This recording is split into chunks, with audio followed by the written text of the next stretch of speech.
As with past US elections, the economy remains a big factor in 2024 too. Vice President Kamala Harris promises an opportunity economy focused on targeted tax cuts, healthcare reform, and green energy. Former President Donald Trump is pushing for tax reductions, especially for American-made products, and a tariff-heavy trade policy. We focus on economic plans for the candidates to understand who Americans trust more with their financial prospects. Trump and Harris have laid out an array of ideas, each claiming their measure would strengthen the economy and improve people's lives. The vice president has promised to end federal income taxes on tips to woo hospitality and service workers in key battleground states like Nevada. Tips would remain subject to payroll taxes under Harris's plan. Her campaign said she would work with Congress on a proposal that would set income limits and include measures to prevent fraud.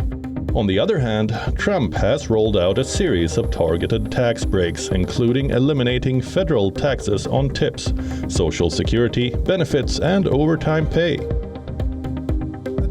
Trump was the first candidate to promise an end to taxes on tips, floating it at a rally in Las Vegas about 2 months earlier than Harris. We have a special tax that here is going to do, I think, quite well. It's called No Tax on Tips. The vice president has promised to provide tax relief to 100 million Americans, particularly the middle class.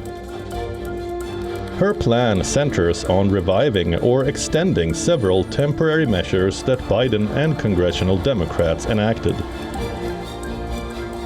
Harris's proposal would restore the American Rescue Plan's popular expansion of the child tax credit to as much as $3,600, up from $2,000 per child, and call for it to be made permanent.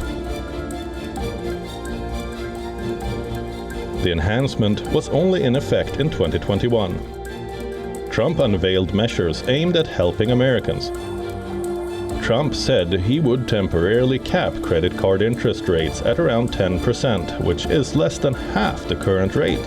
He also promised to make the interest paid on car loans fully tax-deductible, similar to the popular existing deduction for mortgage interest. This, he said, would help senior citizens and their family members. Trump has said he would push for tax credit for family caregivers.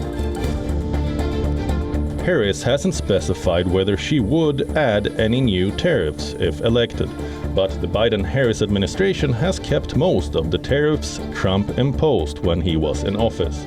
Looks like by April. Trump has said that if elected again, he will impose an across-the-board tariff of either 10 or 20% on every import coming into the US, as well as a tariff upward of 60% on all Chinese imports. Trump claims that tariffs will boost American manufacturing, create jobs, and bring in billions of dollars to help pay for other policy initiatives. Harris has criticized Trump's new plan for across-the-board tariffs, which many studies show would result in higher inflation. The vice president has a three-part plan aimed at addressing the nation's housing shortage, parts of which build on proposals that Biden has already unveiled. Among the key provisions are providing up to $25,000 in down payment support and a $10,000 tax credit for first-time homebuyers. The plan would allow for more than 1 million first-time buyers per year, including first-generation homebuyers, to access the funds. Trump has not rolled out a formal housing proposal, but has talked on the campaign trail about ways he'd help homeowners. Trump has promised to make housing more affordable and boost supply by deregulating some laws.